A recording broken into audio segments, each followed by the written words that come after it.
Boa noite, gente. Vamos começar aqui. Hoje vamos fazer um pouco diferente. Vamos gravar aqui, professor André Oliveira. Vamos falar de trigonometria, a FEUC, matemática. Vamos lá. E a gente, na semana passada, então, a gente fez uma introdução, falamos do que é a trigonometria, das identidades trigonométricas, do desenvolvimento da trigonometria, de recursos da álgebra que a gente utiliza. Então, a gente viu de onde vem a palavra trigonometria, né, que vem de medidas de triângulo, que é um estudo que na antiguidade se fazia dessas relações entre esses lados e o ângulo. Vimos as diversas utilizações possíveis, vimos as aplicações aqui, né, muitas das aplicações que a gente utiliza, definimos o ângulo, né, um lado que a gente gira, né, rotaciona, tendo como base o vértice, base da rotação, lá tem o raio final, a gente tem o ângulo. A construção pode ser no sentido horário ou no sentido anti-horário, sentido horário ou no sentido positivo, sentido anti-horário ou positivo. O ângulo a gente pode representar por uma letra grega, né? E vimos a medida do ângulo. Vimos também, vimos a soma desses dois ângulos e vimos algumas funções trigonométricas. Vimos esses dois recursos que a gente utiliza para facilitar, para podermos fazer cálculos mais elaborados, né, da álgebra da geometria, o plano cartesiano e a circunferência. Colocamos a circunferência projetada em cima de um plano cartesiano e ali trabalhamos o ângulo. Vamos ver hoje mais utilizações dessa circunferência desse plano cartesiano. E trabalhamos algumas identidades trigonométricas, vimos o que é ângulos cotermais, mais uma identidade que a gente demonstrou, e eu acho que começa aqui. Sim. Então vamos lá. Lembranças, vamos fazer uma lembrança aqui de algumas propriedades do círculo, né? Estudar o círculo, vão estudar em geometria, mas vamos ver algumas propriedades importantes aqui. Por exemplo, o que é a corda? A corda é o segmento de reta, ele é interno a um círculo, né, com extremidade em 2 pontos da circunferência. Então, a corda é essa linha amarela aqui, está escrito corda em cima dela. Pode ser qualquer linha, né, qualquer segmento de reta, um segmento, não a linha, mas o segmento que vá de um ponto ao outro da circunferência, né? Ele é interno. Então, a corda ele é diferente da secante, porque a secante é como se fosse uma corda estendida para o infinito. A secante é uma linha. Então, a secante corta o círculo, né? Corta a circunferência em 2 pontos e continua infinitamente. O diâmetro é uma corda que passa pelo centro da circunferência. O raio é metade dele, né? Do raio da circunferência, do círculo. Tangente já é uma linha que passa pela circunferência somente por um ponto que ela passa. E nesse ponto, ela é justamente perpendicular ao raio. Então, olha, quando a secante corta em 2 pontos a circunferência e a corda pega 2 pontos, mas fica só dentro, né, da circunferência, dentro do círculo, a tangente ela tangencia, ou seja, ela toca somente um ponto da circunferência e nesse ponto ela é perpendicular ao raio. Então, essa é a definição de tangente, né? Tocar tangencialmente. O arco, acabei não colocando aqui, mas o arco é esse trecho aqui, ó, é uma fração da circunferência, né? Circunferência. E a circunferência é a figura geométrica formada por todos os pontos que equidistam igualmente de um ponto fixo chamado centro. Então, a circunferência é esse contorno aqui do círculo, né? E todos os pontos dela ficam equidistantes do centro.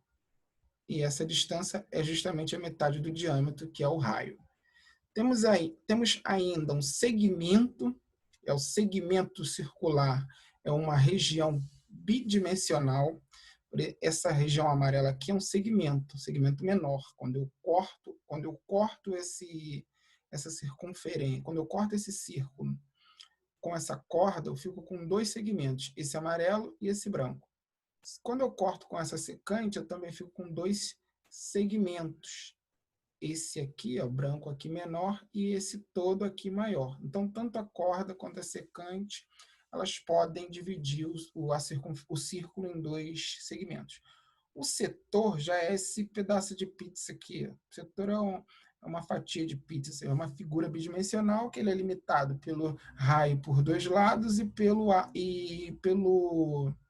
arco, né? Escrevi aqui errado, é arco. Pelo arco na sua extremidade. Então, corda é aqui, ó. Esse aqui é arco.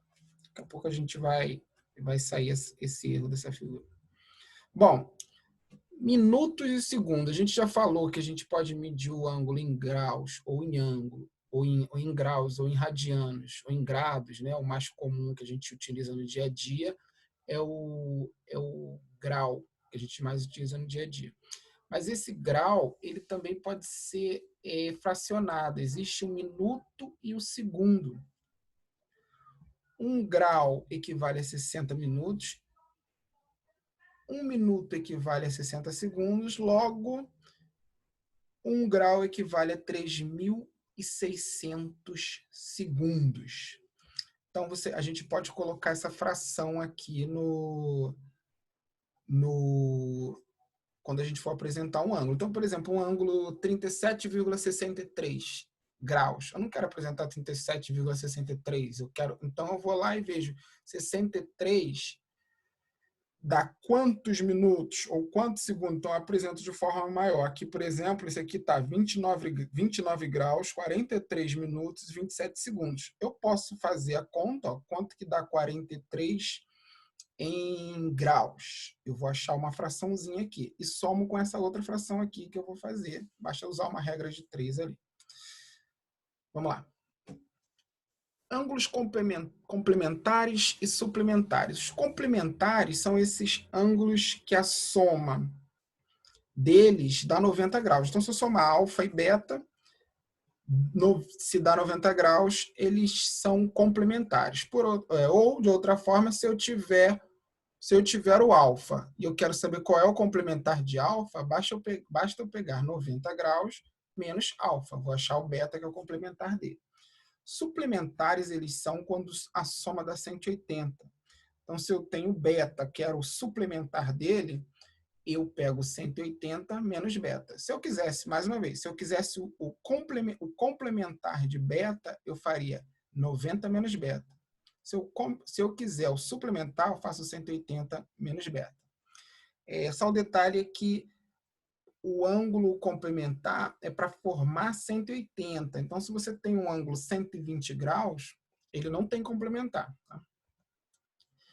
Radianos. Radiano é a unidade de medida do ângulo no SI. É com ele que a gente faz a maioria dos cálculos em matemáticas. Quando a gente trabalha em cálculo, a maioria a gente praticamente quase sempre a gente vai utilizar radianos, né? Na verdade, a gente vai passar para graus quando a gente quiser enxergar melhor uma unidade que a gente está mais acostumado, né?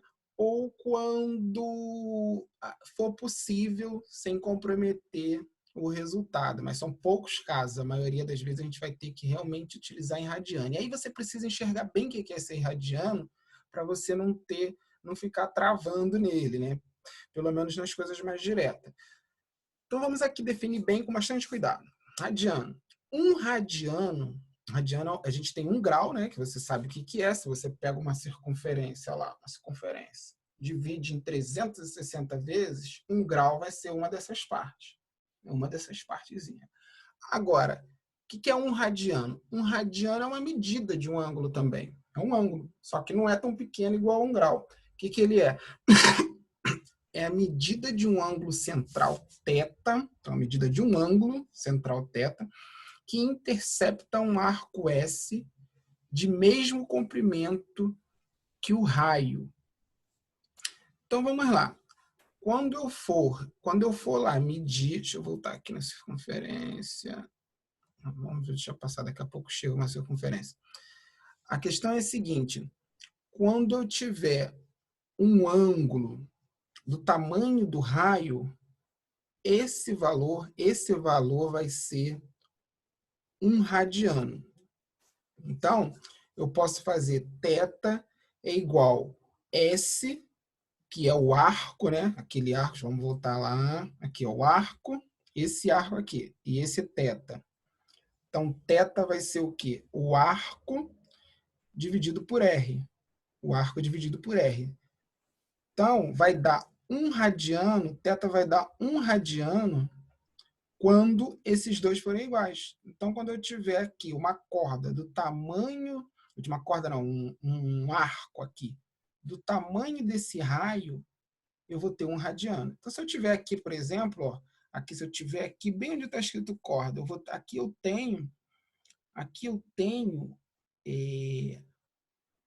eu teria um S menor do que o raio. Então, nesse caso, seria menor do que 1 radiano o ângulo.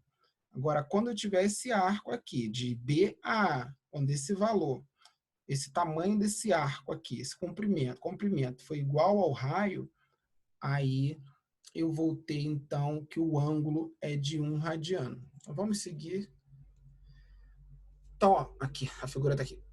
O radiano é a unidade de medida de ângulos no SI, né? A medida da circunferência. A gente sabe que a circunferência, vocês já estão cansados de saber disso, que o comprimento dessa circunferência aqui, ó, se eu medir daqui até dar uma volta inteira e até aqui, qualquer circunferência que for, né? Vocês sabem que vai dar 2πr. Basta pegar o raio, multiplicar por 2π, que eu vou ter esse tamanho todo aqui desse comprimento, quanto que eu me desloquei.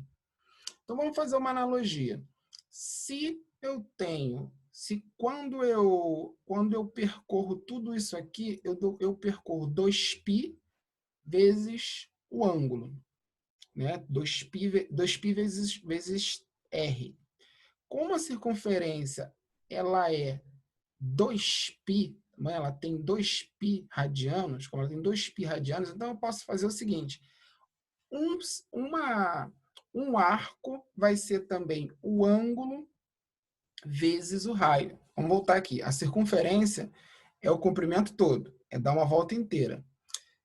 Eu vou ter o ângulo vezes o raio, ou seja, eu percorri 2π, percorri 180 graus, né, mas em radiano 2π vezes o raio. Então, se eu pegar uma fração disso, em vez de eu pegar a circunferência inteira, pegar só uma parte, que é o arco, eu vou ter também o quanto que eu percorri vezes o raio. Uma outra forma de enxergar, então.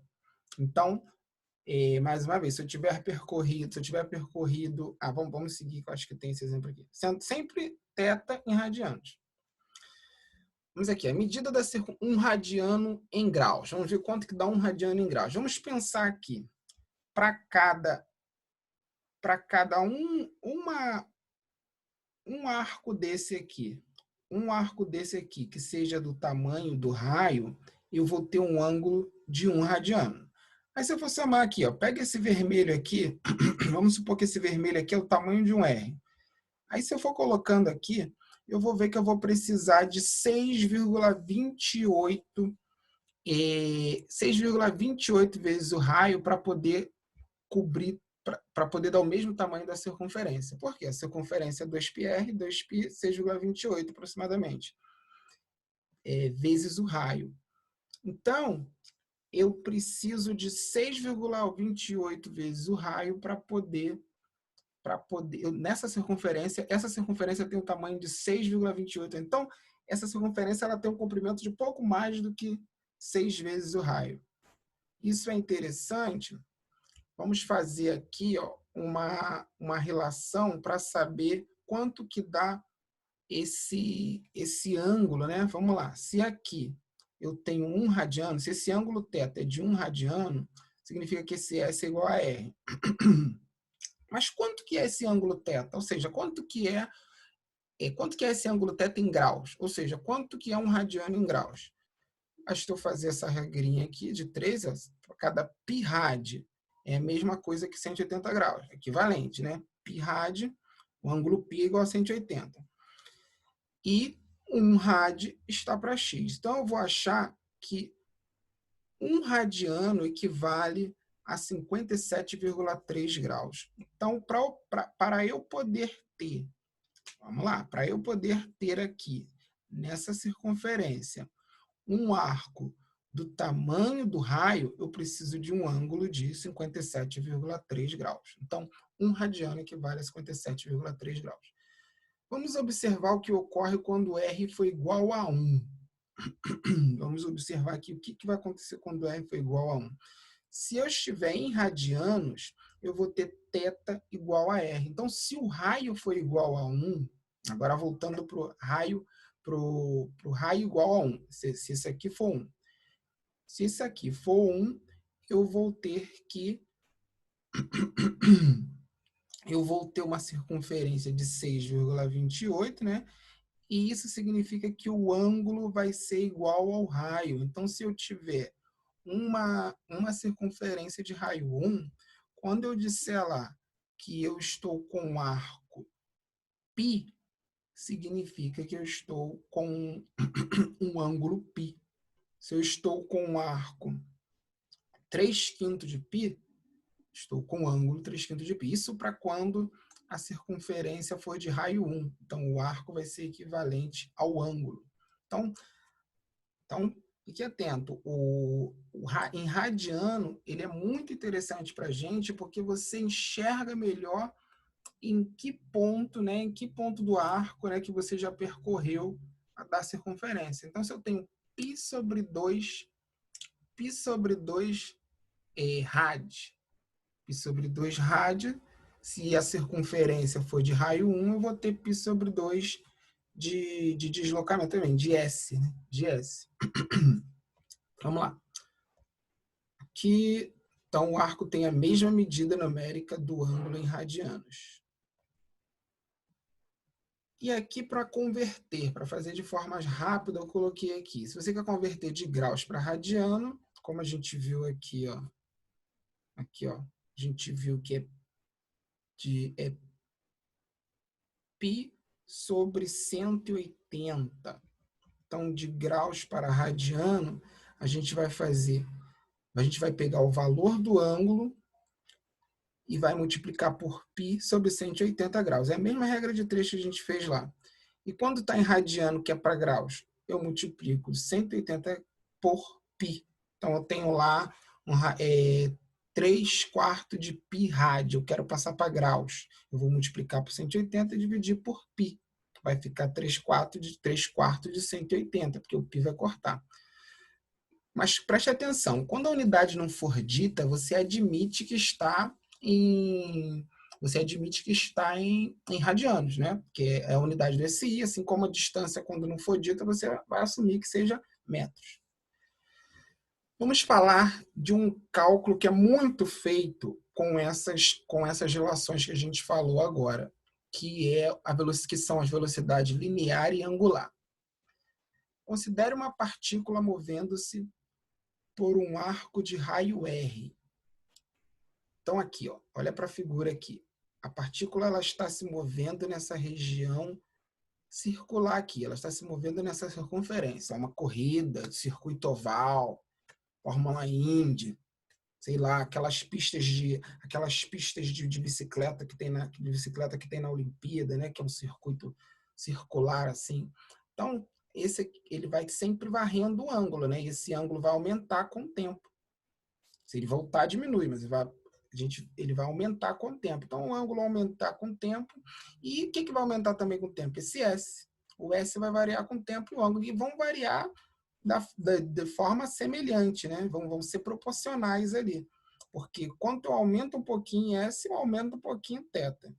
O S aqui, ó, o S aqui é 0, θ é 0. Depois os dois vão aumentando proporcionalmente. Porque lembra que θ é em radianos, S não é em radianos, é em metro, é alguma coisa. Então, eu tenho que tirar aqui essa razão ainda. O que a gente vai fazer? A gente vai pegar a equação, como que eu relaciono a posição desse sujeito, né, a posição dessa partícula, vou pegar uma partícula num acelerador de partícula, um sincrotron. Então, essa partícula que está no ponto P, imagina que ela saiu do zero aqui e está se deslocando.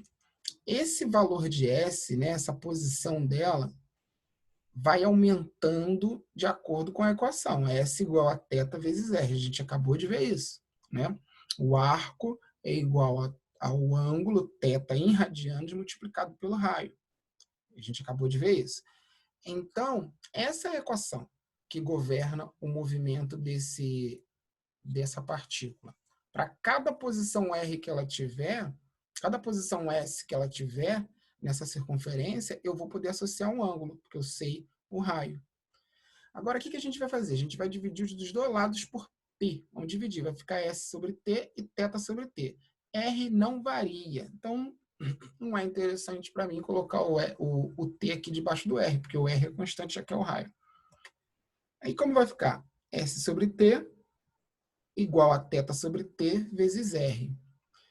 E aí, a gente vai fazer o seguinte, a gente sabe que S sobre T é a velocidade. Velocidade é igual a variação do espaço sobre a variação do tempo. E a gente vai acrescentar essa informação aqui. Para quem não sabe, a variação do ângulo pela variação do tempo, ou seja, o quanto que o ângulo varia pelo tempo, é uma velocidade também. A gente chama de velocidade angular. Qual é a diferença das duas? A velocidade angular, ela fala sobre a rotação aqui, o quão rápido que está girando. Quão rápido está girando. Isso vale para esses pontos aqui todos. Agora, a velocidade linear é a velocidade que ele está aumentando essa distância aqui, a velocidade que ele está aumentando o seu arco, está correndo aqui. Então, uma coisa é a velocidade de giro e outra é a velocidade desse aqui. Por que isso é diferente? Vamos supor que eu pegasse esse ponto um pouco mais abaixo aqui, na metade de R. Reparem que ele percorreria um espaço menor, porque a circunferência seria menor. Então, a velocidade linear, ela depende desse raio. Então, a gente tem que dizer que é nesse ponto aqui que a velocidade linear vai ser S sobre T. Então, vamos lá.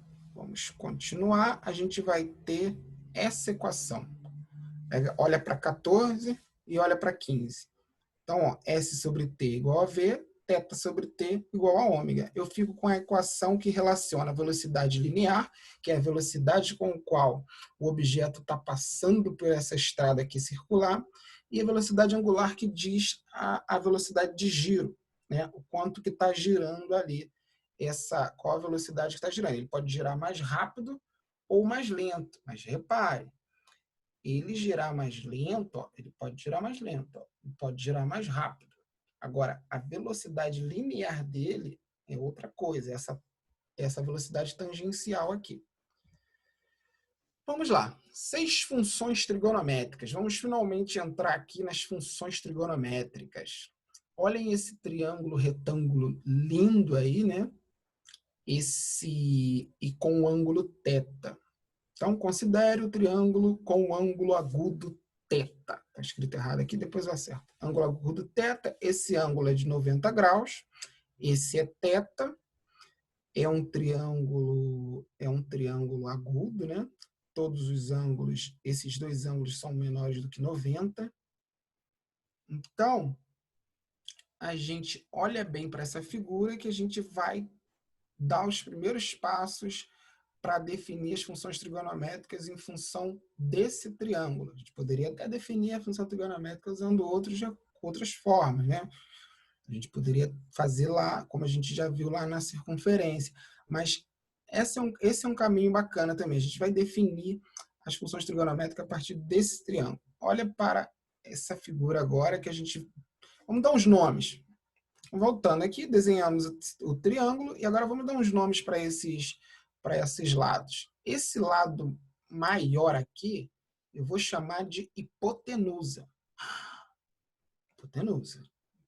Você, não sei se você sabia disso, mas a gente chama o lado maior do triângulo de hipotenusa, um triângulo retângulo. Agora, repare esse ângulo aqui, o θ.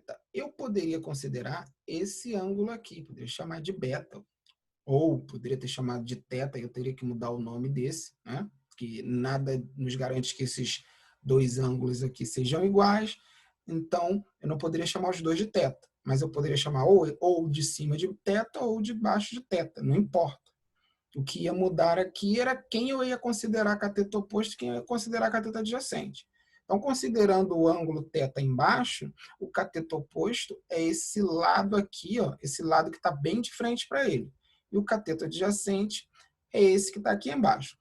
Eu estou falando bem lentamente isso aqui, porque você, né, transpira, inspira e transpire isso, porque quando chegar numa figura mais complexa, consiga enxergar mais rápido. Encontrou um triângulo retângulo, está do lado oposto dele, a ele, é o cateto oposto. Está colado nele, é o cateto adjacente. Se você preferir fazer com esse ângulo aqui, aí chamar esse aqui de beta, o cateto oposto vai ser o lado de baixo, né? Se você usar o ângulo de cima, o cateto oposto é o lado de baixo. Vamos lá. E aí, agora sim, dando os nomes aos bois, a gente pode definir as 6 funções trigonométricas. Vamos definir o seno de θ. Seno de θ vai ser o CO, é cateto oposto sobre a hipotenusa. Volta lá. Cateto oposto, esse que está de frente, eu tenho que pegar o tamanho dele e dividir por essa grandão aqui, que é a hipotenusa. Aí eu vou dar o nome disso, essa razão eu vou chamar de seno de θ. Beleza? E se eu pegar o oposto dele, se eu pegar o contrário, né? Por que eu não posso pegar o contrário? Claro que eu posso. Aí se eu pegar, em vez de pegar o cateto oposto sobre a hipotenusa, eu faço o contrário. A hipotenusa sobre o cateto oposto. Eu vou chamar isso de quê? Vou chamar de cossecante. Eu já coloquei aqui abreviado, né? Cossecante. Cossecante de θ, hipotenusa sobre o cateto oposto. Agora vamos pegar o cateto adjacente sobre a hipotenusa. Eu vou pegar esse lado de baixo aqui, pego o valor dele, divido pela hipotenusa. Vou dar um nome para isso. O nome que eu quis chamar é cosseno. Então, eu chamo cosseno de θ, cateto adjacente sobre hipotenusa. Agora, toma cuidado que a gente fala, cosseno é 4 sobre 5. Não é cosseno. Olha aqui. Tem 3 ângulos. Tudo bem, vamos esquecer esse de 90 graus, está marcado. Mas tem 2 ângulos. Eu não posso dizer o cosseno é 3 sobre 4. Eu não posso, eu tenho que dizer de quem? É de θ ou, por exemplo, se eu chamar esse aqui de cima de beta. Então, cosseno de θ vai ser cateto adjacente sobre a hipotenusa. E se eu fizer o contrário, hipotenusa sobre cateto adjacente, posso? Posso, por que não? Então, esse eu vou chamar de secante. Secante de θ, hipotenusa sobre cateto adjacente. Vamos ver as últimas 2 funções. O que falta fazer, gente? O que eu fiz? Eu já fiz cateto oposto sobre hipotenusa. Hipotenusa sobre cateto oposto. Cateto adjacente sobre hipotenusa. Hipotenusa sobre cateto adjacente. O que mais que eu posso fazer? O que tiver para fazer aí, eu vou fazer. Vou usar e abusar aí das relações. Eu acho que eu não fiz com esses 2 aqui ainda. Ó. Então, vamos fazer. Vamos fazer cateto oposto sobre adjacente. Vamos chamar de quê? Vamos chamar de tangente. E o contrário, vamos chamar de cotangente. Beleza? Então, estão definidas aí as minhas 6 funções trigonométricas. Exemplo. Utilize a figura abaixo para encontrar os valores das 6 funções trigonométricas. Vai lá. Quero seno de θ, cosseno de θ, cossecante de θ, secante de θ, tangente de θ, cotangente de θ. Quanto que dá? Bom, esse triângulo aqui, eu fiz ele assim propositalmente para ser bem simples. Todo mundo sabe quanto que tem que dar esse lado aqui. Afinal, a gente vai precisar desse lado. Ó. A gente só não precisa desse lado para calcular tangente e cotangente. Aí a gente não precisa da hipotenusa, se a gente tiver os catetos. Agora, para calcular os outros 4, a gente precisa desse lado. Então, o primeiro passo é calcular esse lado. Usa o teorema de Pitágoras. Aqui, ó. Vamos ficar com h igual a raiz quadrada de 3 ao quadrado mais 4 ao quadrado, que vai dar 5. Vocês já sabiam, né? Então, cateto oposto. Quem é o cateto oposto? 4. Quem é a hipotenusa? 5. Então, cateto oposto sobre hipotenusa eu chamo de seno, é o nome que eu dei, 4 sobre 5. Qual foi o nome que eu dei para fazer ao contrário? Hipotenusa sobre 4, que vai dar sobre oposto, né? Que vai dar 5 sobre 4. A gente chamou de aqui, ó, cossecante. Cossecante de θ vai ficar 5 sobre 4. Vamos ver o cosseno. Cosseno eu disse que vai ser o nome de toda vez que eu dividir o cateto adjacente pela hipotenusa. Então fica 3 sobre 5. E o inverso, que é secante, seria 5 sobre 3. Está aqui. E esses dois aqui relacionam os dois catetos. Cateto oposto sobre adjacente, 4 sobre 3. Cateto adjacente sobre oposto, 3 sobre 4. É isso, gente. Eu vou colocar uma listinha de exercícios para vocês para fixar esses conteúdos. Tchau, tchau.